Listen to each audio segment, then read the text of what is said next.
Todd Jordan. He's the gaming and leisure analyst at Research Edge. He joins us right here. Todd, let's talk about, Deirdre's going to join us in just a second, but let's talk about MGM Mirage, CityCenter, an $8.5 billion project, almost bankrupted the company, but now it's built, it's gleaming, it's gorgeous. Deirdre's checking it out as we speak. But really, I mean, most optimistically, most pessimistically, what could this project do for MGM Mirage's fortunes? Well, it's their future. They banked the company on the future, on CityCenter. It's a huge property, as you mentioned. They were looking to bring in a real residential component to the Strip, which their timing was obviously not great.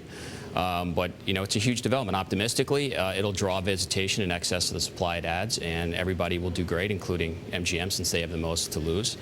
Pessimistically, it doesn't do that, and the Strip remains in this economic malaise, and there's a lot of problems, and the biggest issue is for MGM. I've heard some talk that this is possibly going to draw more of the Las Vegas locals, that maybe we're going back to 80s-style gambling as opposed to the glitz and glamour of the 90s.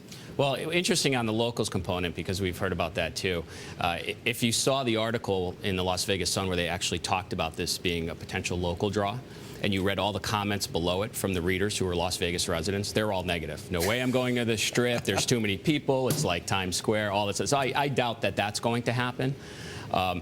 Will Vegas go back to the 80s? Probably not, but I do think you have a component of the old-style Vegas where everything else has come down in terms of pricing, room rates, F&B. It's kind of back to the Las Vegas of old to some extent, in that gaming is where they have to make their money now. So they have to drop price to get people to come to Vegas, so they'll gamble in this huge fixed cost asset that is the casino.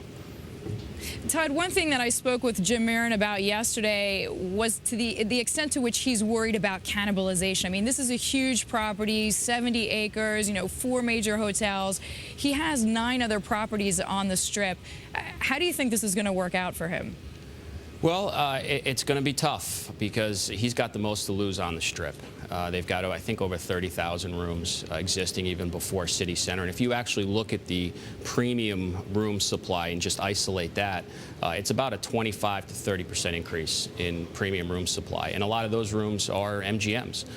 That's going to be tough to offset the huge increase in supply when demand is so soft as it is. So if they want to avoid cannibalization, they'd probably have to invest some more money in their existing rooms, which they really don't have, right? Yeah, I don't think that's going to happen right now. I don't think they can do anything about it. The timing was bad, and they have to just deal with it. Todd, Sheldon Adelson, CEO, obviously, of Las Vegas Sands, weighed in saying that Las Vegas is a supply-driven business. I mean, he gave this great anecdote. You know him. He's such a character, saying, look, people weren't out on the streets of Vegas, you know, years ago saying, please bring us more rooms, please bring us more hotels. But he says sort of this, if you build it, they will come mentality. What's the saturation point for the Strip? Well, that's a good question, Deirdre. I mean, we've seen in the past that has happened. New supply has stimulated new demand, but those properties were always something very, very different. So the question now is CityCenter something very, very different? It is different in the sense that it's a residential property. There are going to be residences. And it looks different, but is there enough of a wow factor, and I hate to use that term, but for lack of a better term, enough of a wow factor to draw people to Vegas just to see CityCenter, to the extent that it increases demand in excess of the huge supply that it adds? And there's a lot of doubt about that.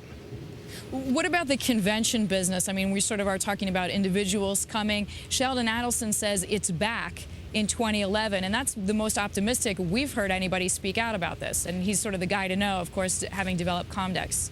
Yeah, he is the convention man. I mean, you can argue that he had as much influence on Las Vegas as Steve Wynn has had because of the convention business. But, you know, look, it's really a macro call. You know, will business come back? If it does come back, the convention nationally comes back, it's going to come back to Vegas because they have the best price value point of any city in the country in terms of conventions. Todd, Las Vegas draws a lot of visitors from New York City. Yesterday, the Obama administration said the Shinnecock Indians of Long Island probably qualify for the requirements that they can build a casino here in the New York City area. Just what Atlantic City needs, right? Not to mention Atlantic City. So how much of a dent could that put into the fortunes of, say, an MGM or any of the other big operators like Wynn?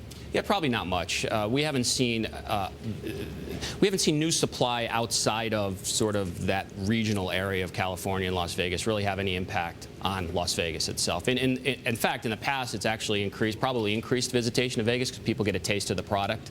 I don't know if that's going to happen anymore. Most people have been to Vegas that are going to gamble. All right, so Vegas is Vegas, notwithstanding what we may get here in New York City. Right. Todd Jordan of Research Edge, thank you very much.